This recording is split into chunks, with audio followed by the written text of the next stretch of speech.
Hey, guys. Altovise here, your voice manager, host of the #SpeakEasy Podcast. And I am excited. This is why I'm going to tell you. So, I always have a lot of ideas. Now, they're not always good ideas. But I always have a lot of ideas. Well, I'm excited about our guest for today because he is the idea guy. And when I think about ideas, unfortunately, there are a lot of people in the world with amazing ideas, and they never launch it. They never put it out into the world. They never put it on paper. Some of you got your ideas in your head with your laundry and the grocery list. And y'all always go to the supermarket and forget something, right? So that part is important. But I'm excited about where this conversation is going to go, because when we're in the first couple of years of business, we got a ton of ideas and we want to launch them all at the same time. That's not the best look. So with that being said, good morning, good afternoon, good evening. Jarl, how are you today? I'm doing great. Thanks for the introduction. I like being the idea guy because I love ideas. So let's talk about ideas. Most definitely. And I think about it because when we think about ideas, some of those are $1 million ideas and some of those are a penny idea. Well, hate to tell you, but some ideas are $100,000, out the window ideas too, quickly. Ooh, because you're wasting your money on something that'll never make it. So because I've worked with ideas, and we could sit here and come up with 12 ideas for patents right now, but it'd be just a waste of money, most likely, because ideas have to be worked on. You have to develop them. You have to, spend time understanding them and really finding out what the core or the fundamental principles or science is behind the idea to make it work. And if you don't do that and you just go, oh, I'm going to start a website, I'm going to, start social media about it, it's all a waste of time, because fundamentally you didn't get it right. You never understood it to begin with. And so where you spend your time, what ideas you pursue. And if you get it right, sky's the limit. And almost any idea that works nowadays, because we're globalized, is going to be big. So it doesn't have to be, rocket science or electric cars. It could be something pretty simple, a different kind of comb, or, a different kind of makeup. It doesn't really matter. The question is, are you the right person? Do you have the right resources, which usually means money? Do you have the right connections? Do you have the skills, the talent to make it work? All of these things have to come together for somebody to start a business and turn an idea into money. And a lot of people say, "Oh, you're not doing it for money." Get out of here! Of course, if there isn't money at the end of the game, I'm sorry. What are you going to do? Live in the streets? I mean, it just makes no sense. There has to be an element to how does this idea make money?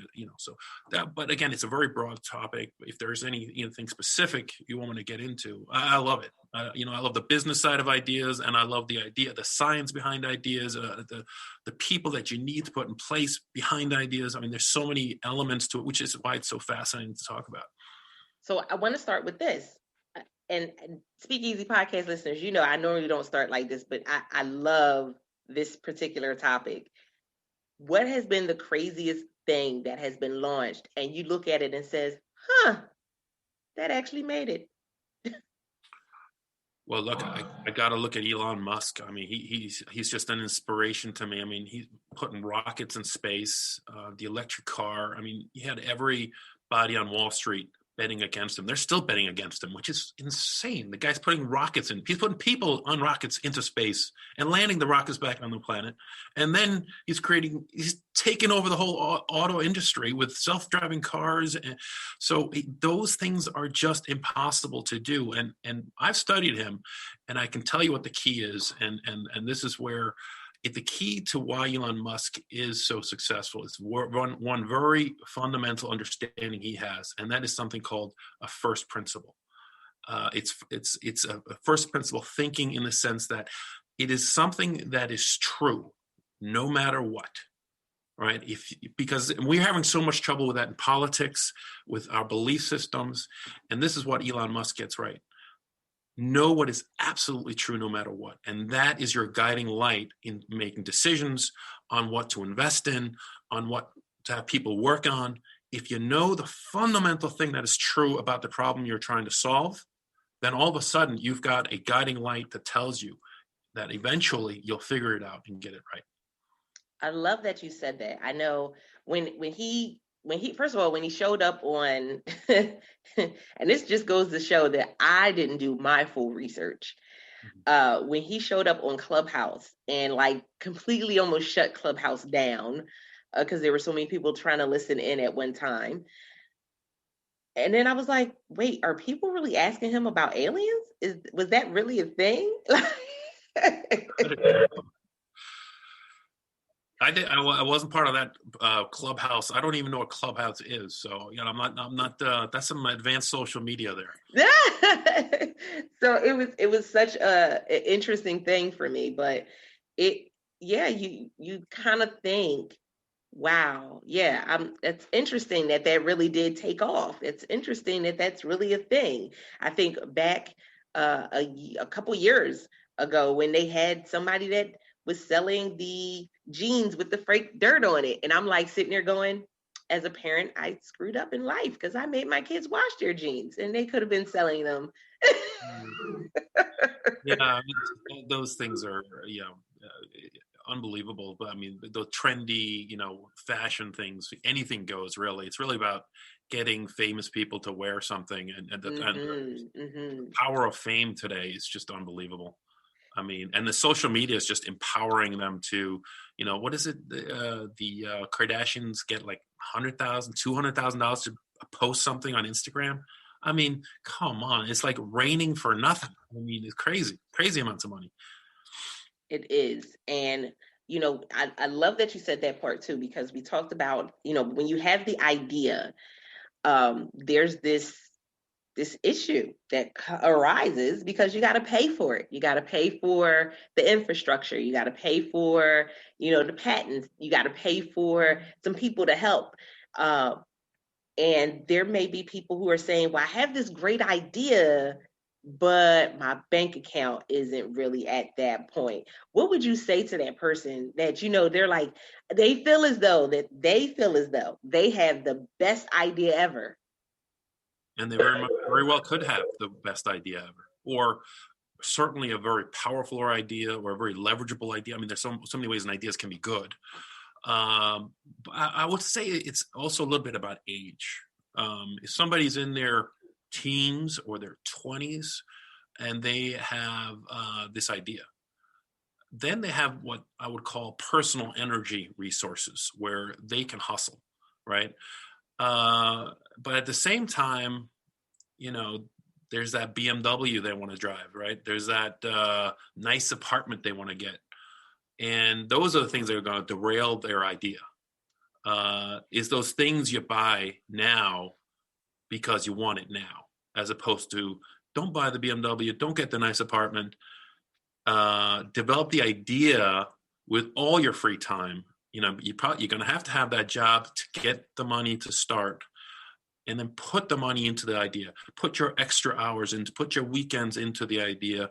Keep pushing your idea. If you believe it, it'll happen. You might have to, I think, many people say this, but if you love the idea, if you love working on the idea, if you love all the aspects of making the idea into a reality, all the little jobs, all the things that you have to do in order to make it happen, if you love those things, then don't worry. It's because, and if you love the service or the product that you're going to create because you're going to use it yourself, that it'll work. I mean, those are really, and then if you develop it, a prototype or a business model, test your family on it, get your feedback and all that. But it's that passion, that love of it, that there's going to be a group of people that are going to share that passion with you, and they're going to wind up being your customers.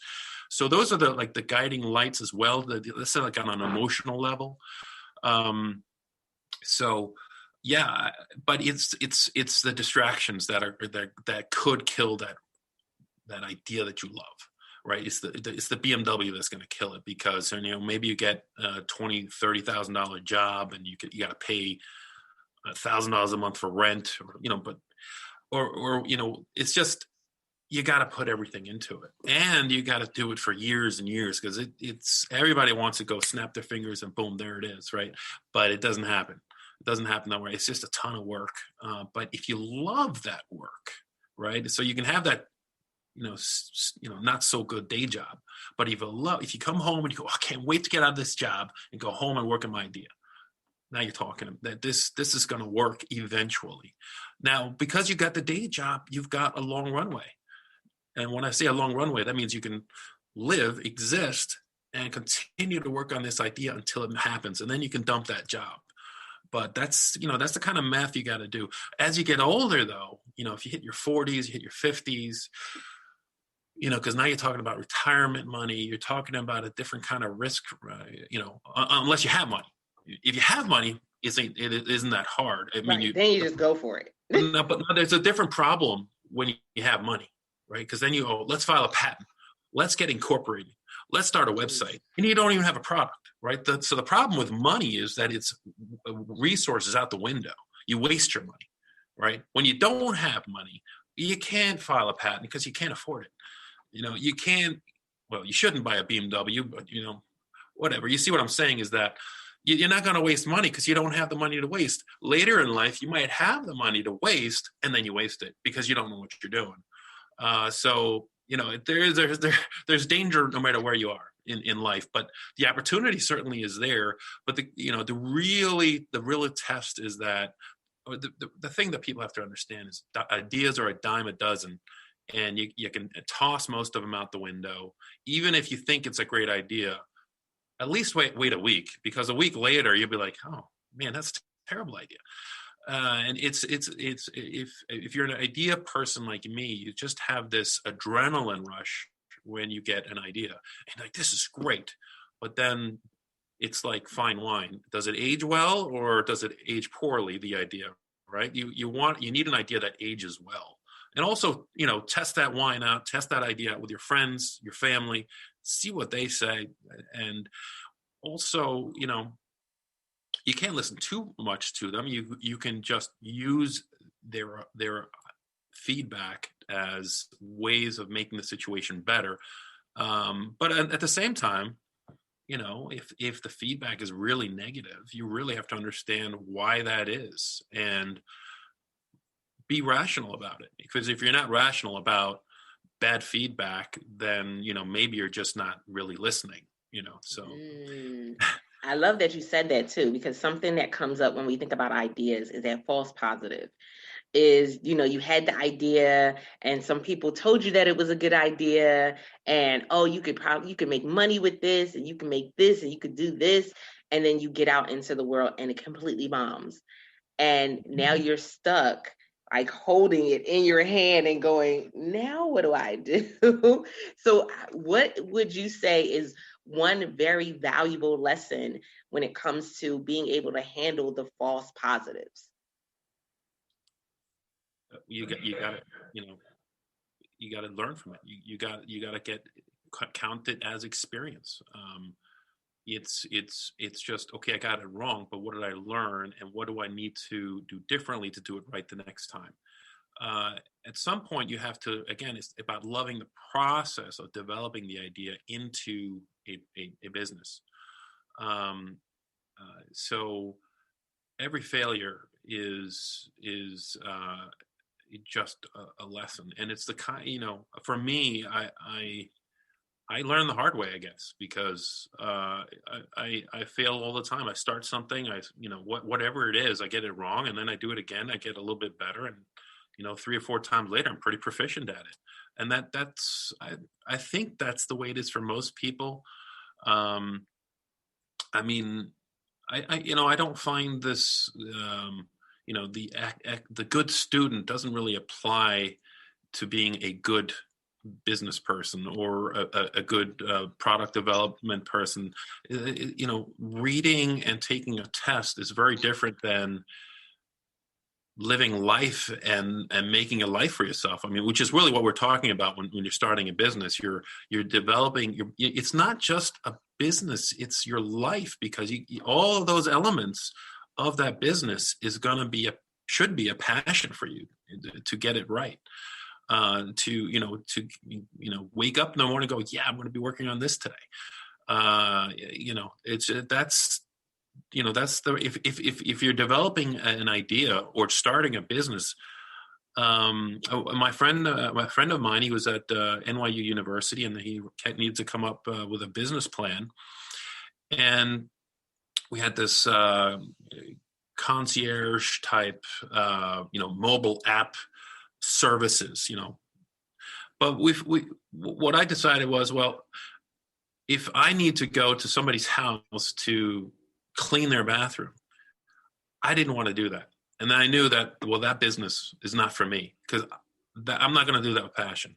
And you can't just hire somebody in a startup and say, you do it, because then you're not getting it. Then you're not learning what you need to learn in order to create the business properly. You need to do the job yourself. At least until you got revenue and profits and you can legitimately hire somebody. You can't. And again, this is where too much money is trouble. It's because you'll just hire somebody to go clean that bathroom, but then you never really learn the interactions with the customer that have to be precise and formulated, and then you get it wrong, and then you fail. So you really have to love every single part of that business and what it does, and that's a test for yourself. Are you willing, whatever it is, in this case, willing to go to somebody's house and clean up their bathroom? That could be just a terrible situation that I didn't want to find myself in. I can imagine. Oh my goodness, especially depending on where you are. Don't be by a college with immediately all I saw was right. frat houses. Go to a frat house to clean up after a party, right? Not gonna, or somebody's bar, for crying out loud, or that would be or a nightclub. Oh, that's a hazmat job. That's not a right. Exactly. Now, I know that you've created your own process when it comes to ideas. Tell us what the second step is in your process for that. Well, I don't know if I would say I have a process. You have to be open-minded throughout the whole process. You have to constantly be simplifying in sense of you don't want to add complexity when it isn't necessary. You don't want to spend resources when it isn't necessary, and you constantly have to be doing that because it's just, it is so much easier to explore an idea without spending any money, without adding any complexity. You want to just focus on that core of that idea, that core service or the core part of that product, and focus on getting that to work, and get rid of all the complexity and don't spend any money. Because if it turns out that the fundamental aspect of the idea doesn't work, well, you're okay. Maybe you need to change the idea. Maybe you need to start from scratch. Doesn't matter. You didn't waste $100,000. See, what happens to a lot of people, I've seen this. My accountant, for one, spent hundreds of thousands of dollars on a patent. And then he tried to get me to sell. He tried to sell part of the company to me, even though it was like it was dead on arrival. But because he had sunk so much money into filing patents and whatever, making prototypes and all of this stuff, because he had money to waste. But now he felt like, I can't kill the idea. I've thrown in hundreds of thousands of dollars and I can't kill it. This has to succeed. I've just wasted too much money. I've invested too much time, too much money. And so the bad idea gets a life of its own because you've thrown money away. And that's what you want to try to avoid. You want to try to avoid pursuing bad ideas because you've invested your time and money into it. And by keeping things simple, right, you're not wasting time adding complexity like a website or a patent or something else. There's a time and place for these things, but it isn't early in the game. It's much later in the game. I'm glad that you said that. This has been a great episode because one of the things that often, entrepreneurs coming into the industry, and no matter what industry it's in, is they always think, I got to have the logo, I got to have the brand colors, I got to have the website. And you don't even have any products to sell. Like, you don't have anything to sell. No, absolutely. You don't, or go to GoDaddy and register the name. Okay, that's $7 or whatever. It's $10, right? Not a big deal, but you're still getting distracted from the core business, and you just want to keep it simple. Keep it simple. You get rid of all the complexity. Focus on the fundamentals of the business, and if you got those right, then those other things will fall in place. Oh my goodness. SpeakEasy Podcast listeners, I hope you've been taking notes. If not, press pause, go back, make sure that you take those notes. Why? Because again, with you being in that first 5 years of business or rebranding your business, man, some of you have great ideas that you think is $1 million idea, but we don't want you to waste time, energy, and money on something that may not be. So get the strategy, connect.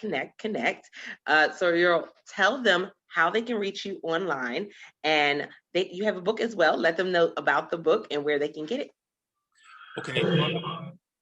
For your listeners, if they are pursuing a new idea, I have opened up a consulting service for mostly medical doctors who are looking to innovate their practice with, because that's what I focus on, is medical products, but medical devices and so on. But I'm also an author, and Forbes Books, which is a pretty powerful book distributor, publisher, and it's called The Big Solution. And if people out there are frustrated with the Republicans and the Democrats and the politicians never really changing anything, right? I mean, Biden certainly is sort of a fresh breath of air compared to Trump, but it's still very, very similar, right? You don't have the obnoxious comments maybe, but the game is still the same, right? You still got the rich getting richer and the poor never getting not poor. There's systemic poverty in the system. In other words, poverty has to be there. And what I write about here is a very simple idea. It is changing the system that forces poverty to exist and persist, not only here in America, but globally. And it's actually a nightmare. And it all is fundamentally started here in America because of our financial system and the Bretton Woods Agreement from 1944. That's, a long, long time ago. But these agreements put in place created this, I would call, a pyramid of currencies, forcing third world countries to remain developing countries. It's 80 years later, people, and these countries can't develop over 80 years. Give me a break. There is a systematic currency architecture that creates forces these third world countries to not be able to use money to create work for their people. Meanwhile, the United States, their dollar is treated like gold. Now, you'd think that in a way that's good for America, but the problem is, what are we actually working on in America? 70% of the jobs in America are service. 20% of the rest are in the medical field. Well, and maybe that's considered service sometimes, but the point is that we're not really developing anything good over here anymore. We assemble like 3 or 4 parts to a car and call that manufacturing, right? We actually don't do anything over here anymore. And that is because it is just much better to have Chinese labor at $100 a month produce the cars or the car part or the phone. And so we wind up doing nothing over here. And then you look at the total societal outcomes we're seeing, right? 60% of the population obese, 40% of the population has a chronic disease. We're killing ourselves. Even though we have the most dominant currency in the world, the society isn't working. I explain why in my book, The Big Solution. And it's coming out with Forbes Books in April, a couple of weeks from now. And I also have 2 other books. This is the first book in the series called Optimizing America. The word optimizing is really about engineering the economy. And that really means optimize the America for people instead of the financial system. And who controls the financial system? The banks. If we put people first in front of the banks, not only can we solve the problems with food insecurity, poverty, but we can also solve things like global warming and other things that are literally threatening humanity at this point. So all of these problems that we persist in society is fundamentally forced upon us by the financial system and banks controlling currency. And those problems have then been exported to the rest of the world through this Bretton Woods Agreement from 1944. So third world countries remain poor. And, the agreements with Japan and Germany and the rest of Europe created these hierarchies of superpowers. But for the people who live in those superpowers, things still suck. So, we got to undo this. And I also wrote this book, which is really just about showdown in the economy of good and evil. This is the second book, and it's really about how this system would work in a microcosm of it. And it's that's what that's about. But yeah, they're all really good, fun reads, and they're page turners. Some of my readers tell me, and I wrote them that way. There's fun characters in it. It isn't a boring economics book. It's actually entertaining literature about the problems humanity is facing. I love that because that was a lot, often, yeah, we talk about this being the land of opportunity.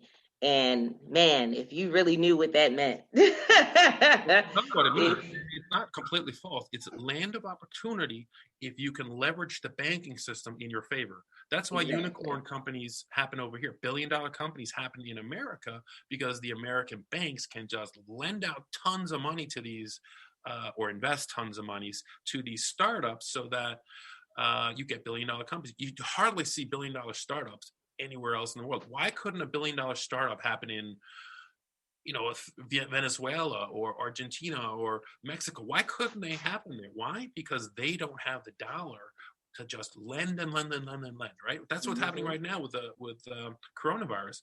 Another $1.7 billion stimulus check. More lending, we can just lend an infinite amount of money in the United States because it's the dollar. The rest of the world, no. They don't have that option. You just suffer. But it's all actually, once you understand that you can actually engineer the mechanics of the financial system and society and create much better outcomes, then you go, wow, what we're doing right now is crazy. But all you have to do is just understand what is happening at the very top level, at the central bank level, at the Federal Reserve here in the United States. Once you understand the mechanics of it, it's literally mechanics, cause and effect, right? That's what's driving these terrible outcomes. Absolutely awesome, guys. A SpeakEasy Podcast. That was like the sauce on top of everything that we talked about today, because when we think about creating businesses, when we think about creating revenue, we come into it for a couple different reasons. Because we want to change our legacy, because we want to provide for our family, because we want to, do something great in the world. And then there's all of these underlining mechanics that we don't always understand, and not understanding them. You know how they say knowledge is power. Ignorance is death. Right. It really is. It's death of your business. It's death of your finances. It's death of your structures when it comes to everything that you're trying to put in place, because you didn't realize that, the poison that you were, coming close to, or the edge of the cliff that you were coming up on, because you didn't have a full view of everything going on. So guys, make sure that you are going and getting a copy of the books. Not only get a copy, read it and review. You guys know we always tell you that. Make sure that you read and review the books, because we want to make sure that other people are learning about what these different authors are talking about in their books. Because guess what? It's what we can do to change the world. It's the conversations that really matter. That part. So with that being said, SpeakEasy Podcast listeners, you know that there is no SpeakEasy Podcast without you. I appreciate each and every one of you. Thank you for your reviews and your comments and feedback. Come join the conversation by leaving us a review on your favorite podcasting platform. That part. And until next time, guys, don't forget to press it out. See ya.